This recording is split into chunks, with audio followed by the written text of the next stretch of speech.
Hello दोस्तों, you are welcome to my channel GK with Meenu. दोस्तों, आज के इस वीडियो में हम राजस्थान नगर पालिका अधिनियम 2009 की धारा 201 से लेकर 250 तक पढ़ने वाले हैं, याद करने वाले हैं। और मैंने अपने पिछले वीडियोज में आपको धारा 200 तक याद करवा दी है और नेक्स्ट वाले वीडियो में अपन सारी धाराएं कंप्लीट कर लेंगे। आगे दो नेक्स्ट वीडियो आएंगे उनमें। और जिन्होंने भी अभी तक टेस्ट सीरीज ज्वाइन नहीं की है, सबसे पहले आप जाके टेस्ट सीरीज ज्वाइन करें और डेली टेस्ट दें और अपनी तैयारी को मजबूत करें। और दोस्तों, मैं आप सभी का धन्यवाद करना चाहूँगी कि आप इतने अच्छे कमेंट्स करते हो। आपके कमेंट्स पढ़ के मैं बहुत मोटिवेट होती हूँ कि मुझे आप सभी को सारी धाराएं कंप्लीट करवानी है और इसी प्रकार से आप कमेंट करते रहिए।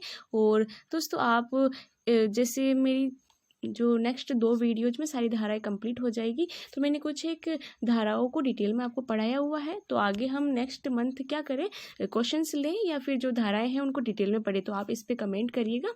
तो आइए देखते हैं धारा 201। तो 201 है नालियाँ आदि बनाने की शक्तियाँ। तो हमने धारा 200 को कैसे याद किया था कि हमें 200 रुपये का नोट मिला था नाली में। अब वो नोट चाहे किसी का भी हो, लेकिन हमारे हाथ में आ गया तो हमारा नियंत्रण हो गया उस पर।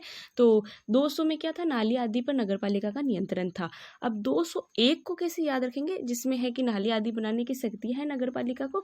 तो इसको ऐसे याद रखेंगे हम दोस्तों कि 201 इसमें ही आ रहा है, दो सा एक अधिकार, दो सा एक अधिकार। 201 को कैसे याद रखना है, दो सा एक अधिकार है ना, कहते हैं ना, दो सा सम्मान के साथ सा लगा के कहते हैं।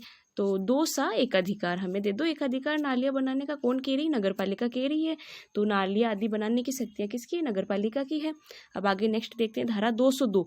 तो 202 होता है भवन से प्रभावी जल निकास। और दोस्तों, मैं आपको एक चीज़ और बताना चाहूँगी, जैसे ये 200 से लेकर 201 से लेकर 200 से लेकर 235 तक की जो धाराएं हैं वो सब नालियों के बारे में, शौचालय, नालियाँ, ये इनके बारे में हम पढ़ने वाले हैं। तो आप इजी गेस कर सकते हो कि 200 से स्टार्ट होती है नालियाँ और 35 तक नालियाँ ही चलती रहेगी। तो ये नालियों के बारे में ही है सारी चीज़ें। अगर कोई आता है धारा 201 से लेकर 35 तक की कोई भी धारा आती है तो आप इजी गेस कर सकते हो कि नालियों के से रिलेटेड है। फिर उसके बाद में वर्षा जल की नालियाँ आ जाएगी, फिर उसके बाद में आपकी ये पशुओं के इनके आ जाएंगे। तो 250 तक सिर्फ पशुओं के बारे में है, नालियों के बारे में है, शौचालयों के बारे में। तो आप ऐसे इजी गेस कर सकते हो। तो 202 है भवन से प्रभावी जल निकास। तो हमें क्या करना है, भवन से प्रभावी जल निकास करना है। वो जल निकास यानी वही नालियाँ बनाने का काम है। तो धारा 202 से आप ऐसे याद रख लेना, दो से दादा होता है ना, दो से दो में द आ रहा है और दादा में भी द आता है। तो आप ऐसे याद रख सकते हो, 2 बार 2 है इसमें, तो यानी दादा, 2 बार 2 है तो दादा, 2 में मात्रा हटा देना, दादा याद रख लेना। तो दादा जो होते हैं दोस्तों घर में, उन्हीं की चलती, उनका प्रभाव होता है, दादा का प्रभाव होता है ना घर में। पापा भी उनकी बात मानते हैं, सब घर परिवार वाले उनकी बात मानते हैं दादा की। तो दादा प्रभावी होता है।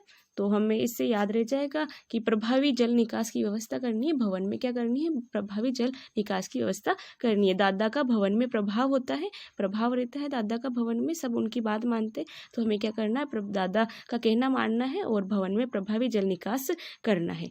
ठीक है। अब है धारा 203। 203 हमें कहती है कि भवनों या भूमियों के स्वामियों और अधिभोगियों का नगर पालिका की नालियों में उत्सारण करने का अधिकार।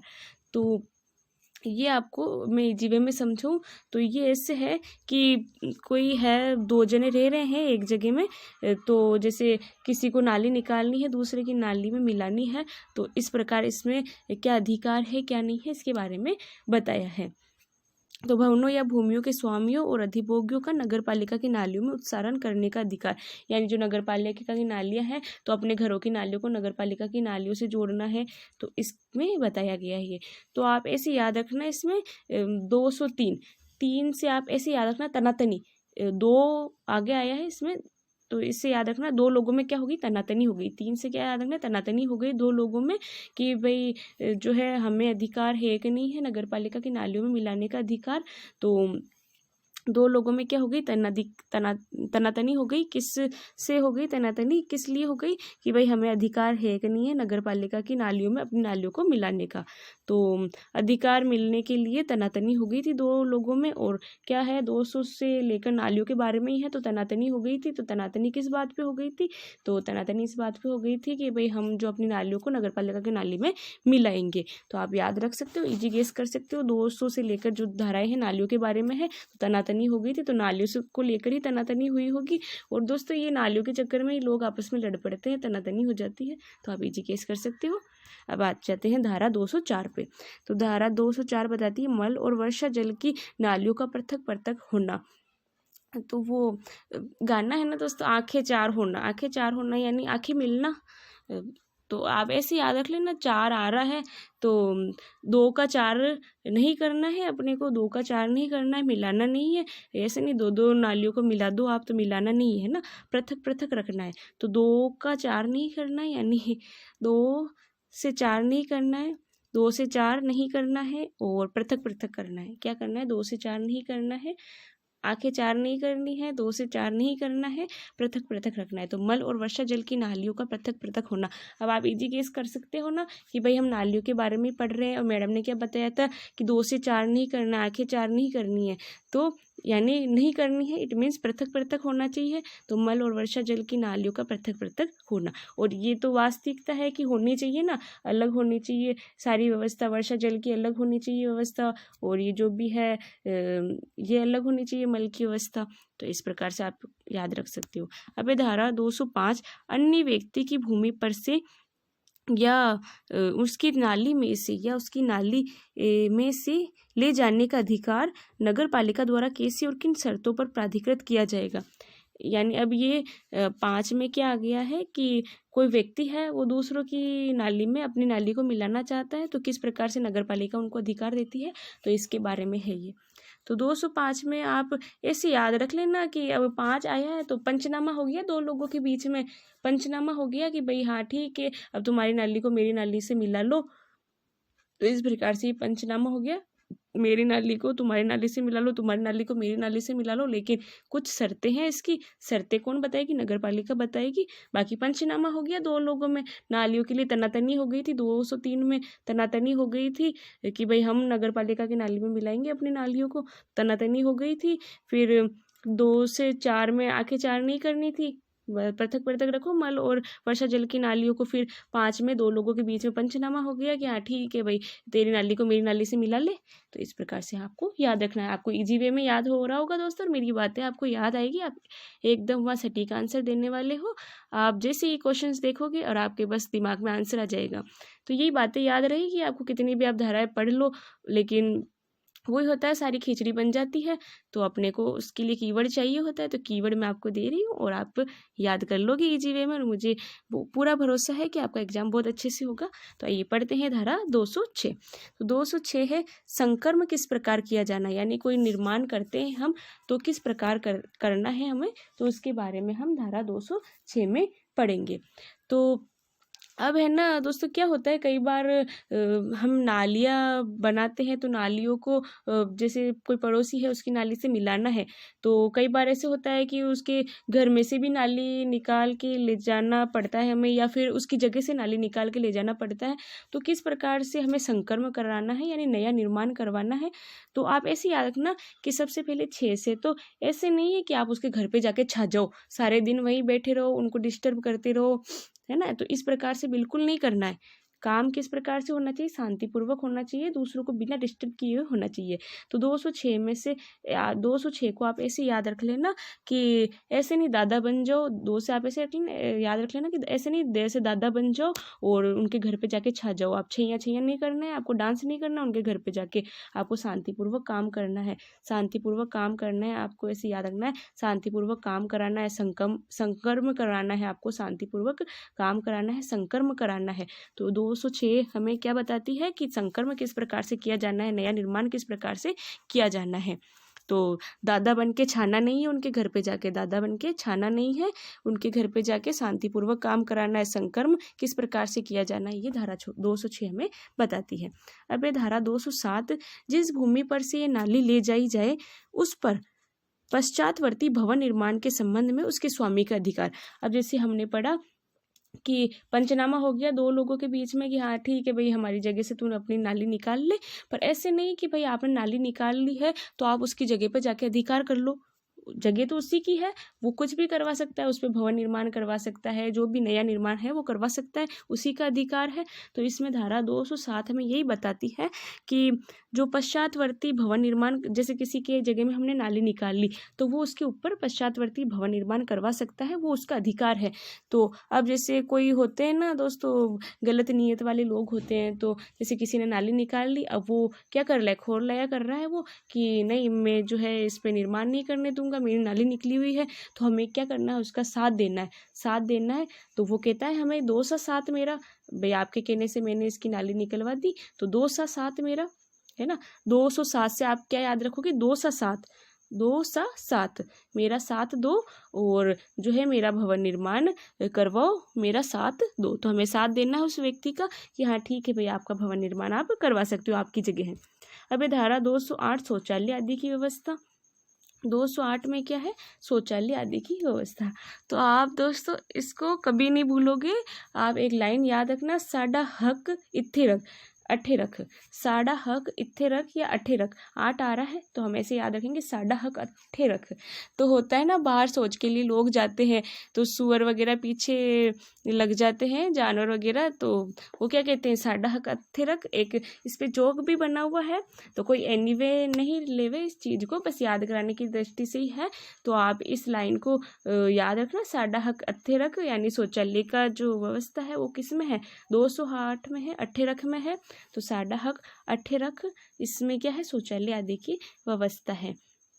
तो अब मुझे ऐसा लग रहा है दोस्तों आप सारी धाराएं आपको याद रहेगी, और ये सबसे ज़्यादा याद रहेगी, साडा हक अठे रख। अठे रख 8 में क्या पढ़ा था हमने, साडा हक अठे रख यानी शौचालय आदि की व्यवस्था की थी 208 में।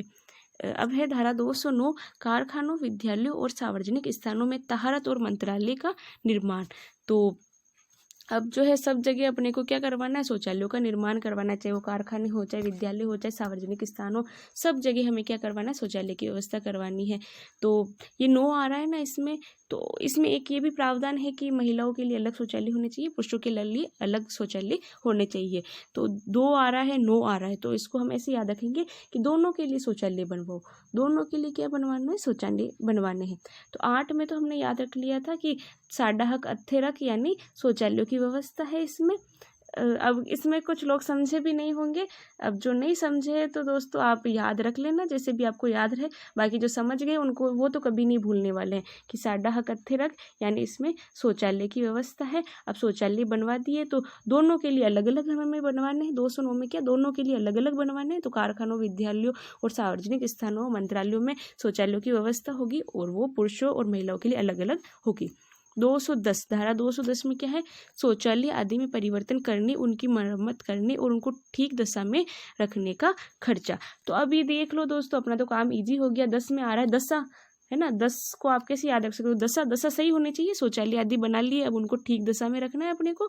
तो 10 से आप याद रख सकते हो उनकी दशा के बारे में, शौचालय आदि में परिवर्तन करने, उनकी टाइम टाइम पे मरम्मत करवाओ, उनकी दशा ठीक रखो। तो दशा ठीक करने के बारे में किसके में बताती है, हमें कौन सी धारा बताती है, धारा 210 बताती है। अब है धारा 211, तो विद्यमान प्राइवेट नालियों को बंद करने की शक्ति। तो अब 11 को हम ऐसे याद रखेंगे दोस्तों, 11 को गारा, गारा सिमिलर वर्ड है ना इसका, गारा यानी क्या होता है, मिट्टी को गारा कहते हैं मारवाड़ी में। तो कई लोग होते हैं ना जो खोरलाया करते हैं, दूसरों की नाली में गारा डाल देते हैं, मिट्टी डाल देते हैं। तो हम क्या कह रहे हैं कि गारा मत डाल, गारा मत डाल, मेरी नाली बंद कर दी तूने, गारा मत डाल, गारा डाल डाल के तूने क्या किया, मेरी नाली बंद कर दी। तो हमें क्या करना है, गारा डाल डाल के नालियाँ बंद करवानी है। तो विद्यमान प्राइवेट नालियों को बंद करने की शक्ति है नगर पालिका के पास में। तो गारा डाल डाल के क्या किया, नालियों को बंद कर दिया। तो गारा मत डाल, गारा डाल डाल के नालियों को बंद कर दिया। तो 211 में क्या है, प्राइवेट नालियों को बंद करने की शक्ति है। और आपको मेरी बातें याद रहने वाली है, मैं बार बार यही कहती हूँ, बस क्वेश्चंस देखते ही टिक करने वाली हूँ आंसर को। और दोस्तों आपको ये मेरे वीडियोज पसंद आ रहे हैं तो मुझे भी खुशी होती है इस चीज़ को लेकर कि मैं बहुत अच्छा काम कर रही हूँ। मैंने आपको जो इतने टिपिकल धाराएं हैं उनको इतने इजी वे में आपको याद करवा दिया, और आप कमेंट करते हो इतने अच्छे अच्छे, तो मुझे बहुत खुशी होती है दोस्तों। और आप कमेंट करते रहिए, मैं आप सभी के कमेंट पढ़ती हूँ, एक एक जनों के मैं कमेंट पढ़ती हूँ और मुझे बहुत अच्छा लगता है। तो अब देखते हैं धारा 212। अब 12 में क्या करनी है, 12 बजानी है अपने को, 12 बजानी है। जिन्होंने भी गलत निर्माण किया, गलत नालियाँ बनाई है, उनकी 12 बजानी है अपने को। तो ये यही आ गया अपराधिकृत रीति से निर्मित, पुनर्निर्मित या जारी रखी जाने वाली मल नालियों के संबंध में सख्ती। तो अपराधिकृत निर्माण है, अपराधिकृत नाली आपने बना दी है, आपने अपराधिकृत मीन्स होता है आपने गलत तरीके से बना दिया, आपका हक नहीं है, आप नहीं कर सकते हो निर्माण, फिर भी आपने निर्माण कर दिया, उसको कहते हैं अपराधिकृत निर्माण, अवैध निर्माण। तो अपराधिकृत निर्माण, अवैध निर्माण आपने कर दिया है, तो उसके बारे में क्या है भाई, इसको रखना है, हटाना है। तो 12 बजानी है उन लोगों की जिन्होंने भी अवैध निर्माण करवाया, अवैध नालियाँ बनवाई, उनकी क्या करनी है, 12 बजानी है। अब धारा 213 में है दोस्तों, नगर पालिका की नालियों आदि का अतिक्रमण। अब नगर पालिका की नालियों पर अतिक्रमण कर लिया तो उसमें क्या करना है, जुर्माना लगा देंगे अपन, और क्या करेंगे, है ना। तो तेरे अतिक्रमण का जुर्माना दो, इसको ऐसे याद रखेंगे हम, तेरे अतिक्रमण का जुर्माना दो। तो 2 आ गया इसमें, 2 और फिर लास्ट में 13 आ गया, तो 13 जुर्माना देना 2, तो 13 जुर्माना 2, तो 213 में क्या है कि 13 अतिक्रमण का जुर्माना 2। तो अतिक्रमण आपने किया नगर पालिका की नालियों पर, उसका जुर्माना 2, 13 जुर्माना 2। अब धारा 214, तो नालियों आदि का निरीक्षण। तो 14 में आप ऐसे याद रखना, 6 से आप लेना चढ़ाई करो, निरीक्षण करो, है ना, चढ़ाई करो, चढ़ाई करते हैं किसी पर, यानी निरीक्षण करने के लिए जा रहे हैं। पहले के राजा जो चढ़ाई करते थे दूसरों के राज्यों में, तो इस प्रकार से हमें निरीक्षण करना है। पहले के राजा महाराजा के जो लोग होते थे वो युद्ध करते थे, और अब क्या करना है, अपने को निरीक्षण करना है अधिकारी बन के। तो चढ़ाई करनी है, 14 में क्या करना है, चढ़ाई करनी है, यानी नालियों आदि का निरीक्षण करना है। धारा 215, कतिपय संकर्मों को स्वामी से कराने के बजाय स्वयं निष्पादित करने की नगर पालिका की सख्ती। कतिपय यानी होता है कुछ, संकर्म यानी नए जो निर्माण करवाने हैं, मरम्मत करवानी है, नए निर्माण करवाने, उनको संकर्म कहते हैं। तो स्वामी से कराने के बजाय अपन खुद ही कर लेवे, तो ये धारा 215 बताती है। तो आप इसको ऐसे याद रखोगे, 15 से आप ऐसे याद रखोगे, पधारो रहने दो, हम खुद ही निर्माण करवा लेंगे, पधारो रहने दो, हम खुद ही निर्माण करवा लेंगे। कौन कह रही, नगर पालिका कह रही है। से पधारो, 15 से पधारो, हम खुद ही निर्माण करवा लेंगे, पधारो रहने दो, हम खुद ही निर्माण करवा लेंगे। अब धारा 216 है, जल प्रणाली आदि ले जाने की सख्ती। 216 में क्या है, जल प्रणाली आदि ले जाने की सख्ती। तो 16 को आप ऐसे याद रख लेना, 16 से साला सिमिलर वर्ड है इसका, कि साला जलता रहता है मुझसे, तो जलता से आप ऐसे याद रख लेना, जल आ ही रहा है इसमें, तो जल प्रणाली आदि ले जाने की व्यवस्था किसमें है, 16 में है। तो साला जलता रहता है मुझसे, तो साला से 16 याद रखना, 216, और जलता से आपको याद रखना जल प्रणाली की, इसमें आदि ले जाने की सख्ती है धारा 216 में। धारा 217 है, व्यावसायिक बहिष्कराव के संबंध में विशिष्ट उपबंध। तो जो ये जो औद्योगिक इकाइयाँ होती हैं, फैक्ट्रियाँ वगैरह होती है, तो वो एक तरीके का खतरा होती है दोस्तों। इनमें जो भी अपशिष्ट होते हैं ये पोल्यूट कर देते हैं नदियों को, नदियों में बहा देते हैं, नालियों में बहा देते हैं, जिससे कि क्या पोल्यूशन बढ़ता है। तो ये खतरा होते हैं, फैक्ट्रियाँ वगैरह सब खतरा होती है। तो धारा 217 खतरा, तो आप ऐसे सिमिलर वर्ड है ना, खतरा 17, तो धारा 17 में हमें बताया गया है कि ये जो व्यावसायिक बहिष्कराव है ये खतरा है।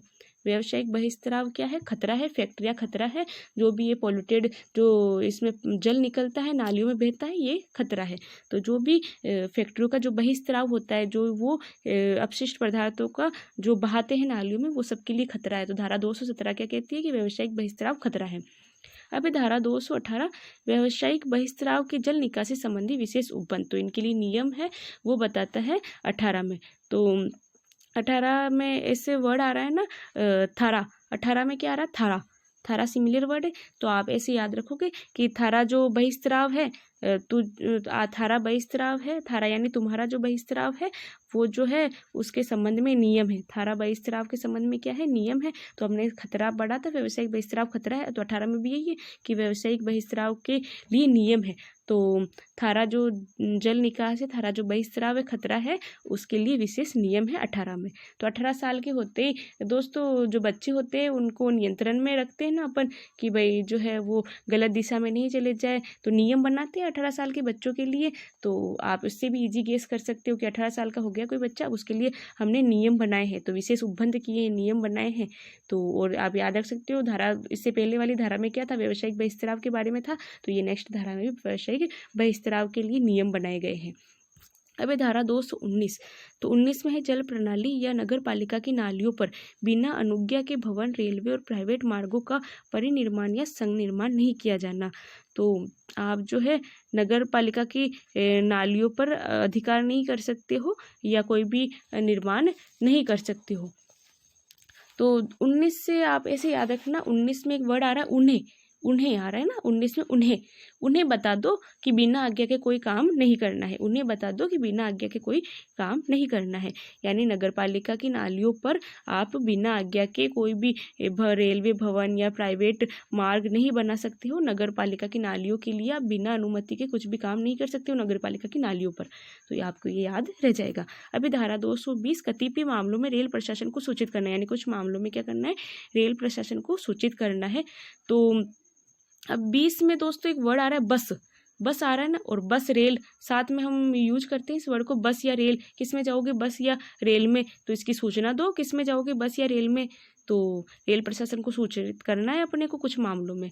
जैसे कई बार होता है ना, जैसे पटरियाँ होती है या रेलवे क्षेत्र होता है, तो वहाँ नगर पालिका को कुछ काम करना होता है, तो नगर पालिका को उससे पहले रेलवे प्रशासन को सूचित करना पड़ेगा कि भाई आपका ये जो एरिया है उसमें हम ये काम कराने जा रहे हैं। तो आप याद रख लो कि दोस्तों 220 में क्या है, बस वर्ड आ रहा है, तो बस या रेल में जाओगे, इसका सूचना दो, इसको सूचित करो, तो आप ऐसे याद रख लोगे। आगे हम देखते हैं धारा 221।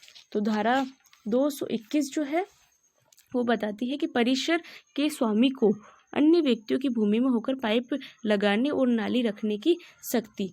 तो जो भी नगर पालिका का एरिया है वो जो अन्य व्यक्तियों की भूमि में पाइप लगा रही है तो उसकी शक्ति है नगर पालिका को। तो 21 को आप ऐसे याद रख सकते हो दोस्तों। 21 में एक वर्ड आ रहा है यस, 21 यस, लास्ट में आ रहा है ना यस। तो आपका यस हो तो आपके इधर से नाली निकाल ले। नगर पालिका पूछ रही है किसी को, आपका यस हो, 21 यस हो आपका, दो आपका यस दो हमें, आपका क्या दो, यस दो आ रहा है ना इसमें, 221, 21 में 2 आ रहा है आगे, तो 2 आपका यस दो हमें, आपका यस हो तो हम आपके इधर से नाली निकाल लें। अब धारा 222 में तो 3 बार 2 आ गया दोस्तों, तो देना ही है, अब तो कुछ तो देना ही पड़ेगा। 2 2 2 3 बार 2 आ गया, 2 2 2। तो यार दायी व्यक्ति को नोटिस देना है। क्या देना है, नोटिस देना है। 2 2 2 नोटिस दो। नगर पालिका अधिकारी का कार्य निष्पादित करने की शक्ति। तो 2 2 2 क्या करना है, नोटिस देना है। दायी व्यक्ति को नोटिस देने के पश्चात मुख्य नगर पालिका अधिकारी की कार्य निष्पादित करने की शक्ति, यानी मुख्य नगर पालिका अधिकारी जो है CMO, उसकी शक्ति है नोटिस देने की। तो 2 2 2 क्या दो, नोटिस दो।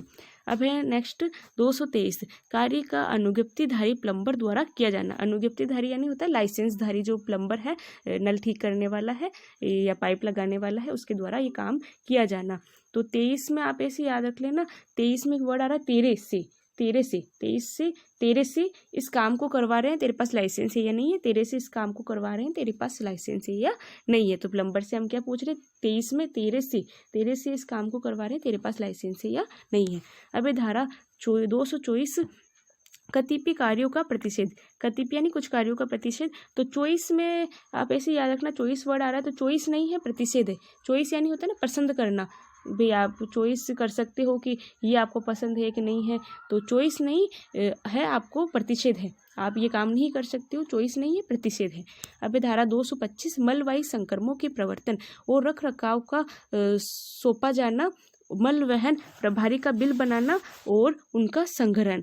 तो धारा 225 में आप ऐसे याद रखोगे दोस्तों कि मलवाही संक्रमणों के प्रवर्तन और रख रखाव का सौंपा जाना, मल वहन प्रभारी का बिल बनाना और उनका संग्रहण। यानी अब जो ये काम है, जो भी ये काम है, मलवाही संक्रमणों के जो भी नए काम करवाने हैं या रख रखाव किया जाना है, उनके लिए क्या व्यवस्था है। तो 25 में आप ऐसे याद रख लेना, पार्टनरशिप, 2 आया हुआ है इसमें, 2 सा पार्टनरशिप। तो पिच करते हैं लोग मलबे को लेके, तो अपने को क्या करना है, 25 में पिच करते हैं लोग, तो जो ठेका देना है अपने को, किसी भी कंपनी को हम ठेका दे सकते हैं कि भाई जो भी मल वगैरह है ये उसका निस्तारण आपको करना है। तो मलवाही संक्रमणों के परिवर्तन रख रखाव को सौंपा जाना, मलवहन प्रभारी का बिल बनाना और उनका संग्रहण। तो पिच पिच करते हैं मलबे को देख के, तो मलबे से आप याद रख सकते हो मल संबंधी ये धारा है, तो मलबे को देख के पिच पिच करते हैं। तो पिच पिच नहीं करनी है, पार्टनरशिप दे दो, आप किसी को भी काम सौंप दो। अब है धारा 226 ठोस अपशिष्ट प्रबंध और उनके हस्तांतरण के संबंध में। जो भी कचरा होता है उसके निस्तारण के संबंध में है 26। तो दोस्तों आजकल तो वो गाड़ियाँ आती है नगर पालिका की कि गाड़ी वाला आया घर से कचरा निकाल, वो सॉन्ग चलता रहता है ना, गाड़ी वाला आया घर से कचरा निकाल। तो पहले क्या होता था, छबड़े में लेके जाते थे जो भी कचरा होता था ना, ये हरिजन वगैरह आते थे और छबड़े में लेके जाते थे। तो आप ऐसे याद रख सकते हो, ये 26 है, 26 में ये वर्ड आ रहा है ना छबड़ा, छबड़ा सिमिलर है 26 से छबड़ा, याद रख सकते हो। तो छबड़े में क्या ले जाना है, कचरा लेके जाना है, छबड़े में क्या ले जाना है, कचरा लेके जाना है। तो छबड़े से याद रख लेना आप 26 और कचरा लेके जाना है, यानी ठोस अपशिष्ट प्रबंध और उनके हस्तांतरण के संबंध में कि उसको किस प्रकार से उठाना है। जो कचरा है, ठोस अपशिष्ट प्रबंध मतलब कचरा जो है उसको किस प्रकार से हस्तांतरण करना है यानी उठाना है। तो ये छबड़े से लेके जाना है, कचरे को किससे लेके जाना है, छबड़े से लेके जाना है। तो 26 में बताया गया है। धारा 227 धारा 227 में ठोस अपशिष्ट का प्रबंध और हस्तांतरण और बिल बनाने और प्रभारों के संग्रहण का सौंपा जाना। तो अब ये जो कचरा है ना उसका भी ठेका दे देंगे, ठेका ही देना है। 27 में क्या करना है, ठेका देना है। सत्ता आ गई, सत्ता दे दो, इसको ठेका दे दो। 27 में क्या याद रखना आपको, सत्ता वर्ड आ रहा है ना, तो इसको सत्ता दे दो या ठेका दे दो। तो आपको याद रखना है ठोस अपशिष्ट का ठेका किस में देना है, 27 में देना है, सत्ता देनी है, ठेका देना है। अब धारा 228 ठोस अपशिष्टों का नगर पालिका की संपत्ति होना। तो जो भी कचरा है नगर पालिका क्षेत्र में वो नगर पालिका की संपत्ति है, जितना भी कचरा है वो नगर पालिका की संपत्ति है। तो 28 में आप ऐसे याद रख लेना कि 28 में नगर पालिका कह रही है, 28 में ठा आ रहा है ना, तो उठा, 28 से आप याद रखना उठा, उठा इसको उठा ये अपना है, उठा इसको ये अपना है। तो जो भी ठोस अपशिष्ट है वो नगर पालिका का अपना है और नगर पालिका कह रही है 28 में उठा इससे ये अपना है। ठीक है। अब धारा 229 से अब ठोस अपशिष्टों के विवरण और अंतिम विवरण के लिए स्थान नियत करना। तो जो कचरा है कहाँ से उठाया जाएगा तो इसके लिए स्थान निर्धारित करना। तो ये धारा 29 बताती है। तो 29 में एक वर्ड आ रहा है 30 में तय, याद रख लेना, उनका तय करना है, उनका स्थान तय करना है। भाई कचरे को कहाँ से उठाना है, कहाँ रखना है, तो उनका स्थान तय करना है। 29 में उनका स्थान तय करना है। धारा 230 परिसरों के स्वामियों और अधिभोगियों का ठोस अपशिष्टों के उत्पन्न होने के स्रोत पर ही भंडारण करने का कर्तव्य। अब धारा 30 बताती है कि जहाँ ये कचरा हुआ है वही कचरे का जो है आप इकट्ठा करो कचरे को, ये धारा में 230 बताती है। तो 30 से आप वर्ड रख लेना दोस्तों, टस से मस, टस आ रहा है ना, 30 से टस याद रखना, टस से मस नहीं करना है, टस से मस नहीं करना है। जहाँ कचरा हुआ है, जहाँ कचरा फैलाया है वहीं कचरा इकट्ठा करना है। तो यही है कि जहाँ कचरा फैल रहा है या जहाँ कचरा हो रहा है उसी जगह पे अपने को भंडारण करना है। तो टस से मस नहीं करना है, जहाँ कचरा हो रहा है उसी जगह पे भंडारण करना है। अब है धारा 231। धारा 231 है सहकारी आवासन सोसाइटी अपार्टमेंट स्वामी संगम आदि का कर्तव्य। तो किस प्रकार से जो रहते हैं लोग उनका क्या कर्तव्य है ये हमें 31 धारा 231 बताती है। तो 31 को आप ऐसे याद रख लेना, एक तेरी, 31 में एक तेरी ड्यूटी है, एक तेरी ड्यूटी है।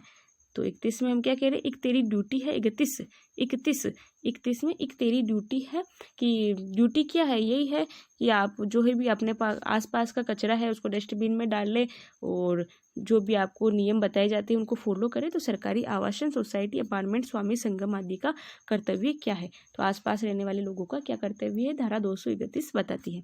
अब धारा 232 ये प्रतिषेध है कि भाई आप कचरा नहीं फैलाओगे, आप गंदगी नहीं करोगे और जो है आप जगह जगह नहीं आप थूकोगे या जो भी जिस प्रकार से भी आप जो है कचरे को नहीं उठाओगे, कचरे को उठा के फैलाओगे नहीं। तो इस प्रकार ये प्रतिषेध के बारे में बताती है धारा 232। तो 32 को आप ऐसे याद रख लेना, 32 ही दिखाना नहीं है, 32 ही दिखाना निषेध है। 32 ही दिखाना क्या है, निषेध है। 32 ही दिखाना समझते हो ना दोस्तों, हंसना। 32 ही दिखाना निषेध है, प्रतिषेध है, इसके लिए दंड का प्रावधान है। तो 32 ही दिखाना क्या है, निषेध है। तो 32 ही नहीं दिखानी है। निषेध क्या है, यही कचरा मत फैलाओ आप, है ना, कचरे को फैलाना नहीं है, यही निषेध है। अब ये धारा 233 मार्गों को गंदा करने और कोई ठोस अपशिष्ट जमा करने या फेंकने के लिए दंड। 33 में क्या है कि आपने अगर मार्गों को गंदा किया और ठोस अपशिष्ट को इधर उधर फेंका तो आप पे इसके लिए जुर्माना है। तो 33 को आप ऐसे याद रख लेना, तीतर बीतर किया गंदगी की तो दंड है, तीतर बीतर किया गंदगी की तो दंड है। तो तीतर बीतर से आप याद रखना 33, और गंदगी की तो गंदा करने या ठोस अपशिष्ट जमा करने या फेंकने के लिए दंड है। अब है धारा 234 जीव चिकित्सा अपशिष्ट। धारा 34 हमें क्या कहती है, जो भी मृत पशु है या जो भी जीव चिकित्सा अपशिष्ट है उनका किस प्रकार से किया जाएगा। तो 2, 3, 4 इसमें वर्ड आ रहा है ना, 2, 3, 4, तो इसको ऐसे याद रखेंगे, 2, 3, 4 जीवों की चिकित्सा करनी है, 2, 3, 4 जीवों की क्या करनी है, चिकित्सा करनी है। तो 2, 3, 4 में क्या है, जीव चिकित्सा अपशिष्ट के बारे में है। अब ये धारा 235 परिसंकट में अपशिष्ट। तो 35 में ही दोस्तों पे आ रहा है, तो आप ऐसे याद रख लेना, 35 पे से स्टार्ट होता है। तो परिसंकट में अपशिष्ट के बारे में किससे बताया गया, पे से 35 में बताया गया था। अब ये धारा 236 कतिपय बहिर्गत भागों के लिए अनुज्ञा आवश्यक है। तो कई बार होता है ना, लोग निर्माण करवाते हैं भवनों का, तो वो ऊपर का जो भाग होता है, तो जहाँ ऊपर कमरे बनाते हैं तो उसका कुछ भाग निकाल लेते हैं, बालकनी निकाल लेते हैं, छज्जा निकाल लेते हैं। तो इसके लिए नियम बनाए गए हैं और इसके लिए आज्ञा लेनी आवश्यक है कि आप जैसे कोई बड़ी वाहन आ रहा हो, कोई बड़ा वाहन आ रहा हो मेन रास्ते में और आपने छज्जा निकाल रखा है, बालकनी निकाल रखी है, तो हो सकता है टकरा जाए। तो इसके लिए आप परमिशन लेनी पड़ेगी आपको, या बालकनी वगैरह जो भी निकालते हैं। तो कतिपय बहिर्गत भागों के लिए अनुज्ञा आवश्यक है, तो ये हमें 36 बताती है। तो 36 में एक वर्ड आ रहा है छत आ रहा है ना, तो छत पर जो भी अपन काम करवाते हैं, बाहर निकाल लेते हैं, उनके लिए अनुज्ञा आवश्यक है, उनके लिए परमिशन आवश्यक है। छत पर काम करवाते हैं, बाहर निकाल लेते हैं छत के काम को, तो उनके लिए क्या है, परमिशन आवश्यक है। अब धारा 237 वर्षा जल के लिए द्रोणी और पाइप। अब धारा 235 तक तो नालियों के बारे में अपन ने पढ़ लिया था। अब 36 में ये बहिर्गत भागों का आया था। अब 37 में क्या है, वर्षा जल के लिए द्रोणी और पाइप। तो इसको अपन ऐसे याद रखेंगे। 37 में एक वर्ड आ रहा है ना, सेट। 37 में सेट करना है पाइप वर्षा के लिए। सेट क्या करना है, पाइप करना है, सेट वर्षा के लिए क्या करना है, सेट करना है पाइप वर्षा के लिए। याद रख लोगे दोस्तों आप, 37 में क्या करना है, सेट करना है पाइप को वर्षा के लिए। अब धारा 238 वर्षा जल संग्रहण संरचना का उपबंध। तो इसको ऐसे याद रख लेना दोस्तों आप। 38 को हम डिवाइड करेंगे तो ऐसा आएगा, 30 लगी है। 38 को हम डिवाइड करेंगे या बोलेंगे 2-3 बार, तो 30 लगी है। तो 30 लगी है, अपने को क्या करना है, वर्षा का जल का संग्रहण करना है। अब पानी की कमी है अपने राजस्थान में, तो वर्षा जल का संग्रहण करेंगे, क्योंकि अपन 30 लगती है, अपने को प्यास लगती है, मारवाड़ी में कहते हैं प्यास को 30 लगना। तो 30 लगी है, वर्षा जल का संग्रहण करो। तो संरचना है वर्षा जल संग्रहण के लिए किसमें, 38 में, 238 में। अब ये धारा 239 मकानों पर ब्रैकेट आदि लगाना। तो धारा 239 के बताती है मकानों पर ब्रैकेट इत्यादि लगाना। तो 239 को ऐसे याद रखेंगे, 2 उनके साथ चल ब्रैकेट बना। 239 को हम क्या याद रखेंगे, 2 पहला वाला आ जाएगा। 39 को हम ऐसे याद रखेंगे, 39 उन और 40 में आ रहा है ना चल, तो 2 उनके साथ चल ब्रैकेट बना, 2 उनके साथ चल ब्रैकेट बना। ये जो मकान में पाइप्स, ये जो मीटर वगैरह लगे होते हैं या तारों को जोड़ने का कोई जगह होती है, तो ये ब्रैकेट्स नगर पालिका लगा सकती है किसी के भी घर के आगे। धारा 240 मार्गों के नाम रखना और मकानों का संख्या अंकन। तो 40 में एक वर्ड आ रहा है चॉइस। 40 में क्या वर्ड आ रहा है, चॉइस। तो चॉइस है अपने कि जीरो रखे या हीरो रखे, नाम जीरो रखे या हीरो रखे। किसी बच्चे का नाम रखना है, आप ऐसे समझ लो, किसी बच्चे का नाम रखना है। तो धारा 240 हमें क्या बताती है, चॉइस के बारे में। चॉइस है हमें नाम रखने की, जीरो रखे या हीरो रखे। तो मार्गों के नाम रखना और मकानों का संख्या अंकन धारा 240 में है। तो 240 में चॉइस से नाम जीरो रखे, मार्गों का नाम जीरो रखे या हीरो रखे। हीरो के नाम पर रखना है, जीरो के नाम पर रखना है, किसके नाम पर, मार्गों का हमें नाम रखना है। आजकल दोस्तों स्वतंत्रता सेनानियों के नाम पर, इनके नाम पर मार्गों का नाम रखते हैं। तो अपने पास चॉइस है कि जीरो के नाम पे नाम रखे या हीरो के नाम पे नाम रखे। अब धारा 241 मूर्तियों की स्थापना। तो 41 में आप ऐसे याद रख लेना, एक ताल बजानी है। 41 में एक ताल बजानी, वर्ड को डिवाइड करते हैं तो आता है ना, 41 में एक ताल बजानी है और मूर्ति लगानी, एक ताल बजानी और मूर्ति लगानी है। ताल बजा के क्या करनी है, मूर्ति लगानी है। तो ये जो भी हमारे स्वतंत्रता सेनानी उनकी मूर्तियाँ लगी हुई होती है ना, जो चौराहे वगैरह होती है उन पे, सर्किल वगैरह पे, तो उनके संबंध में है इस धारा के बारे में। तो 41 में एक ताल बजानी है। और मंदिरों में मूर्तियाँ होती है ना, मंदिरों में भी तो मूर्तियाँ होती है और वहाँ ताल बजती है ना, भजन गाते हैं, ताल बजती है। तो 41 में क्या है, एक ताल बजानी है और मूर्ति लगानी है। इस प्रकार से आप याद रख सकते हो। अब धारा 242, तो झाड़ियों और वृक्षों आदि का हटाया जाना और उनकी काट छाट। तो बाई आती है दोस्तों, घर में बाई आती है, तो वो क्या करती है, बाई जो हमारे गमले वमले ये होती है तो उनकी काट छाट कर देती है बाई। तो 42 में आप ऐसे याद रख लेना, 22 सा काट छाट मत करना ज़्यादा, 22 सा क्या मत करना, 42 में 22 सा ज़्यादा काट छाट मत करना। तो झाड़ियों वृक्षों आदि का हटाया जाना, उनकी काट छाट के बारे में क्या है, 42 में 22 सा करती है क्योंकि काट छाट। अब ये धारा 243 खतरनाक भवन। तो 43 में एक वर्ड आ रहा है ते करो। ते करो ये खतरनाक है कि नहीं है, ते करो खतरनाक है कि। कई बार क्या होता है दोस्तों, पुरानी से पुरानी बिल्डिंग होती है, तो जैसे कोई मेन रास्ता होता है उसमें पुरानी बिल्डिंग होती है, तो अब ऐसे नगर पालिका को ऐसे लगता है कि ये बिल्डिंग है जो गिरने वाली है, जनहानि हो सकती है, तो उस बिल्डिंग को हटा सकती है। तो ये तय करना है अपने को, ये तय करना है कि खतरनाक भवन है कि नहीं है। तो खतरनाक है, डेंजर है इसमें, तो ये तय करना है, 43 में तय करना है। अब धारा 244 पटरियों आदि को हटाना।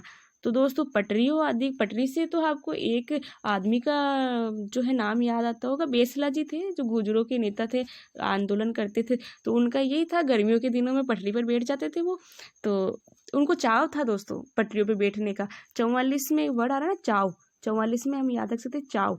तो उनको चाव था पटरियों पर बैठने का, है ना। तो ये क्वेश्चन भी बन सकता है दोस्तों, करंट जीके का। भी उनकी डेथ हुई है 31 को 22 में, तो हाल ही में हुई है उनकी डेथ, और अपने तो करंट अफेयर्स का है ये, तो आप याद रख सकते हो। इनको इंडियन रेनबो कहा जाता है, चट्टान का जिब्राल्टर कहा जाता है इनको, चट्टानों का जिब्राल्टर।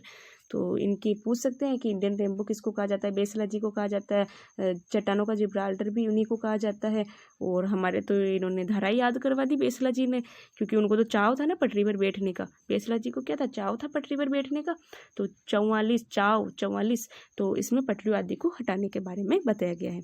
अब धारा 245, तो 45 में है सार्वजनिक भूमि पर अतिक्रमण या बाधा। तो कई लोग दोस्तों पेतरे करते हैं, बहुत पेतरे करते हैं, मतलब बहुत अतिक्रमण करते हैं, पेतरे करते हैं, सार्वजनिक भूमि पर भी अतिक्रमण कर लेते हैं। कई लोग इतने पेतरे करते हैं दोस्तों, मतलब कोई पंचायत की भूमि है या नगर पालिका की भूमि है, तो वो क्या करेंगे, अपने सामान रख लेंगे, बाड़ रख लेंगे वहाँ पे, और पेड़ ये कांटे इकट्ठे कर लेंगे, लाके ये बबूल काट काट के इकट्ठे कर लेंगे, फिर थोड़े टाइम में उस पर पक्का निर्माण करवा लेते हैं। तो इतने पेतरे करते हैं वो कि पूछो ही मत। तो सार्वजनिक भूमि पर पेतरे कर करके अतिक्रमण कर लेते हैं वो। तो पेतरे से आप याद रख लेना 45, और पेतरेबाजी करते हैं, अतिक्रमण करते हैं, तो अतिक्रमण करते हैं 45 में पेतरे कर करके। तो सार्वजनिक भूमि पर अतिक्रमण या बाधा के बारे में 242 में बताया गया है। अब धारा 246, तो 46 में है दोस्तों खतरनाक खुदाई। तो आप इसको ऐसे याद रख लेना, इसमें 246 में आगे ये 24 लगा हुआ है ना, तो आप इसको ऐसे याद रख लेना। मैं तो 24 आवर्स मल्टीप्लाई 6, 24 आवर्स मल्टीप्लाई 6, यानी आप ऐसे याद रखना 24 आवर्स 6 बार, दिन में 6 बार मैं क्या देखती हूँ, खतरों के खिलाड़ी देखती हूँ। खतरों के खिलाड़ी आता था ना सीरियल, अभी भी आता होगा आई थिंक, मैं नहीं देखती हूँ वैसे पर्सनली, मैं तो कोई सीरियल देखती ही नहीं हूँ दोस्तों, टाइम ही नहीं मिलता है इतना, कौन से सीरियल देखे। पर याद आ रहा है, जैसे थोड़े टाइम पहले ऐसे FB वगैरह चलाते हैं तो उस पर आ जाता है ये खतरों के खिलाड़ी जिसका। तो खतरों के खिलाड़ी होता है ना, खतरनाक काम करवाते हैं वो। तो आप ऐसे याद रख लेना 24 आवर्स में 6 बार मैं क्या करती हूँ, खतरों के खिलाड़ी देखती हूँ। तो खतरों के खिलाड़ी से आप याद रख सकते हो खतरनाक खुदाई किस में है, धारा 246 में। क्योंकि 24 आवर्स में मैं क्या करती हूँ, 6 बार खतरनाक खुदाई देखती हूँ, खतरों के खिलाड़ी देखती हूँ। अब धारा 247 है परिसरों का अनुज्ञप्ति के बिना पशु रखने या मुर्गी पालन के लिए उपयोग में नहीं लिया जाना। अब ये पशुओं के बारे में आ गई है, अब आगे की जो धारा है पशुओं के बारे में है। तो 247 में आप ऐसे याद रख लेना कि चॉइस आ रहा है, आगे चॉइस आ रहा है, और फिर आ रहा है 7। तो चॉइस है 7 रखो, पशुओं को मत रखो, आपकी चॉइस है। कई लोग होते हैं ना पशुओं को साथ में रखते हैं, अब चॉइस है 7 रखो, पशुओं को मत रखो। तो इसमें क्या है कि आप इसमें तो चॉइस है, लेकिन आप नगर पालिका की परमिशन के बिना नहीं रख सकते हो पशुओं को, ना मुर्गी पालन आप कर सकते हो। तो इसमें तो दिया हुआ है धारा में, चॉइस है, साथ रखो मत रखो, लेकिन आप नगर पालिका की आपको परमिशन लेनी पड़ेगी। तो चॉइस है, साथ रखो मत रखो, लेकिन नगर पालिका की परमिशन ले लो, भाई हम पशुओं को रख रहे हैं, मुर्गी पालन कर रहे हैं, तो इसके लिए।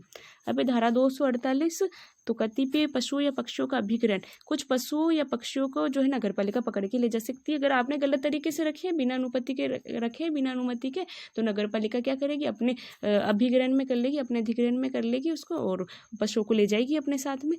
तो 38 में आप ऐसे याद रख लेना, अरे 38 में आ रहा है ना, अरे ताला लगाओ, अरे ताला लगाओ, और ताला लगाओ इनके जो पशुओं को रखे हुए हैं ना, ताला लगाओ, पिंजरे के ताला लगाओ और अपने साथ लेके चलो। तो अरे ताला लगाओ, 48 में क्या है, अरे ताला लगाओ, पशुओं पक्षियों को अपने साथ लेके चलो। अब है दोस्तों धारा 49, तो 49 में आप ऐसे याद रख लेना, 49 में उन पे चांस लिया, किसने लिया, कुत्ते ने चांस ले लिया, कुत्ते ने चांस ले लिया, किसी को काट लिया। कई बार होता है ना दोस्तों, पागल कुत्ता होता है, वो पागल आदमी को काट लेता है, तो कुत्ता जो है, कुत्ते ने क्या किया, उन पे चांस ले लिया, कुत्ता भी पछताता है फिर कि भाई पागल को काट लिया मैंने। एक शायरी आती है दोस्तों कि इंसान में इतना जहर था कि नाग ने उसे डसा और नाग खुद ही मर गया, ऐसी कुछ शायरी आती है। तो इसी प्रकार से ये जो पागल कुत्ते होते हैं, कई बार पागल लोगों को काट लेते हैं, तो खुद ही मर जाते हैं, खुद ही पछताते हैं।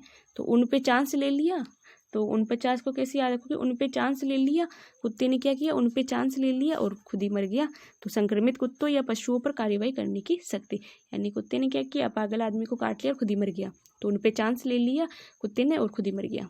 अब धारा 250, परिसरों के भीतर पशुओं से न्यूसेंस रोकने की शक्ति, यानी पशुओं से कोई खतरा हो तो उसको रोकने की शक्ति है धारा 250। तो 50 में आप ऐसे याद रख लेना कि 50 में पे वर्ड आ ही रहा है, तो हमने और पहले की धाराओं में पशुओं के बारे में पढ़ा ही है, तो 50 में आप ऐसे याद रख लेना कि 50 में पशु के बारे में ही है। और अब ये 250 संख्या आ रही है, तो अपन 250 पशु रखेंगे, एक साथ 250 पशु रखेंगे, तो अव्यवस्था तो फैलेगी ना, अव्यवस्था फैलेगी, न्यूसेंस यानी होता है अव्यवस्था। तो 250 पशु अगर हम रख रहे हैं तो अव्यवस्था फैलेगी, तो 250 पशु रख रहे हैं, उसकी अव्यवस्था के रोकने की शक्ति किसके पास है, नगर पालिका के पास है। तो धारा 250 हमें क्या बताती है कि हम 250 पशु रख रहे हैं, 250 पशु रख रहे हैं, अव्यवस्था फैल रही है, उसको रोकना है, नगर पालिका के पास है इसकी शक्ति। तो आई होप दोस्तों आपको ये सारी धाराएं अच्छे से याद हो गई होगी, और अब नेक्स्ट 2 वीडियो और आएंगे, उसमें हमारी सारी धाराएं कंप्लीट हो जाएगी। आप बार बार इन वीडियो को देखो और अपने मन में, माइंड में अपने ये सारी धाराएं सेट करो, और आपको इजी वे में धारा याद हो जाएगी। आप क्वेश्चंस देखते ही टिक करने वाले हो, मेरी बातें आपको याद रहने वाली है। और दोस्तों वीडियो को लाइक करें और अपने दोस्तों के साथ इस वीडियो को शेयर करें, जिनका भी आप सिलेक्शन चाहते हैं वो उनके साथ ही वीडियो शेयर करें। और मैं आपको फिर से कहना चाहूँगी, अगर आपने जिस किसी ने भी टेस्ट सीरीज ज्वाइन नहीं की तो सबसे पहले जाके टेस्ट सीरीज ज्वाइन करें और डेली टेस्ट दे और अपनी तैयारी मजबूत करें। धन्यवाद।